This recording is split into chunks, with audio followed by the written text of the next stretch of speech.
कल मैं देख रहा था कि बीजेपी की आईटी सेल एक नैरेटिव बनाकर, मुझे लगता है कि कोई और नया हिरन आया होगा, पुराना हिरन है या नहीं मुझे नहीं मालूम, मीडिया में बांटा जाता है, मीडिया उसको दोहरा रही है। हैरान हुआ मैं सुनकर, और घिनौनी बात कि अरे साहब कांग्रेस एक नई मुस्लिम लीग बन गई। अरे शर्म करो साहब। आप कहते हो, अभी मैं शुभेंदु अधिकारी को सुन रहा था कि हमें मुसलमान के वोट की जरूरत नहीं है। कई लोग कह चुके हैं, हमारे असम के दोस्त भी कहते हैं हमें मुसलमानों की जरूरत नहीं है। आपको मुसलमानों की जरूरत नहीं है, मुसलमान देखता है कि और कौन कौन सी पार्टी लड़ रही है साहब। चलो बीजेपी को तो हमारी जरूरत है नहीं, बदरुद्दीन अजमल की पार्टी लड़ रही है, ओवैसी साहब की पार्टी लड़ रही है, और एक राष्ट्रीय स्तर की सेक्युलर पार्टी लड़ रही है। मुसलमान ने बीजेपी को मना किया, ठुकराया, बीजेपी ने भी मुसलमान को ठुकराया।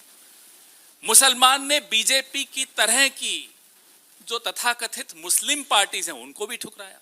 किसको वोट दिया? एक सेक्युलर पार्टी को वोट दिया। आपको उसमें भी शिकायत है। क्यों शिकायत है साहब?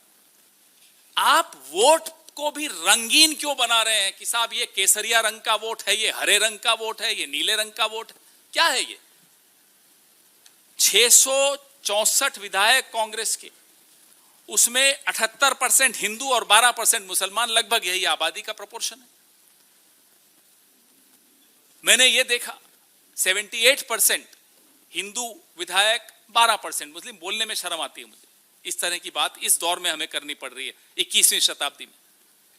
मुझे याद है यूपी का चुनाव हुआ पिछला, कुछ सीटों का आंकड़ा आया, हमारे साथी बैठे हैं, इन्होंने निकाला, साहब यहां तो 65% मुस्लिम आबादी है, बीजेपी जीत गई। बीजेपी वाले आए टीवी पर बन ठन के मेकअप करके, बोले साहब देखो मुसलमानों ने भी हमें वोट दे दिया। जहां आपको वोट मिलता है मुसलमानों का, वहां आप खुशी खुशी इठलाते हुए आते हो, साहब मुसलमानों ने हमें वोट दे दिया।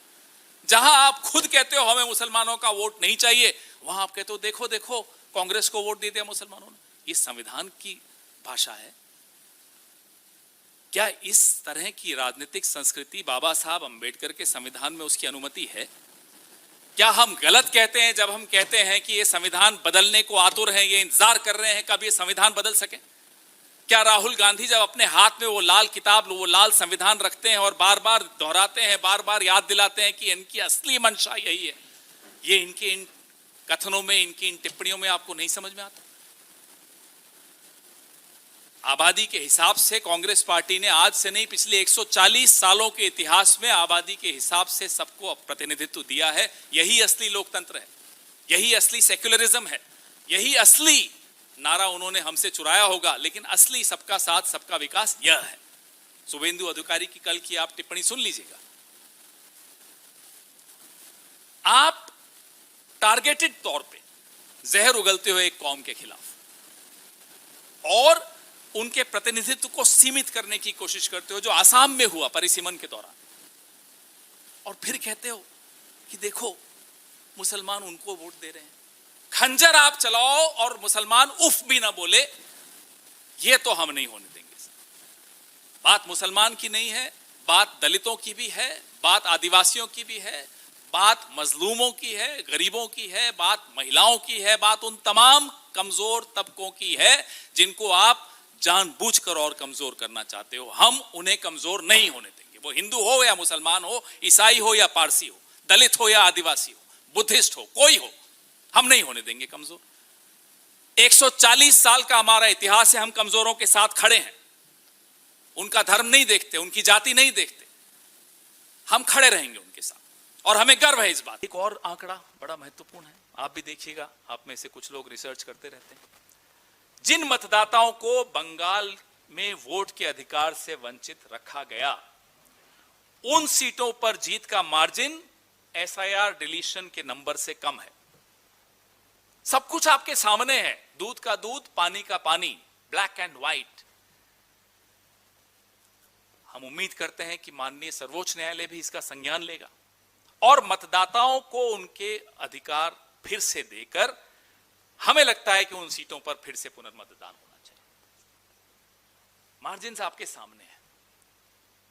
The number of people you deprived from the process of voting in Bengal, look at the margins of victory on those seats. The margins of victory on those seats are less than the number of people you've deleted from the voters list. And those people are still waiting for their right to vote to be restored, and we hope and pray that the Honorable Supreme Court takes so much cognizance of this and restores their right to vote. बात सर्वोच्च न्यायालय की मैं इसलिए बार बार और मन में पूरी श्रद्धा के साथ हम लोग करते हैं, मेरा निजी मामला हो, आपका मामला हो, किसी का भी मामला हो, लोकतंत्र को बचाने में हमेशा सर्वोच्च न्यायालय की एक बहुत बहुत महत्वपूर्ण भूमिका रही है।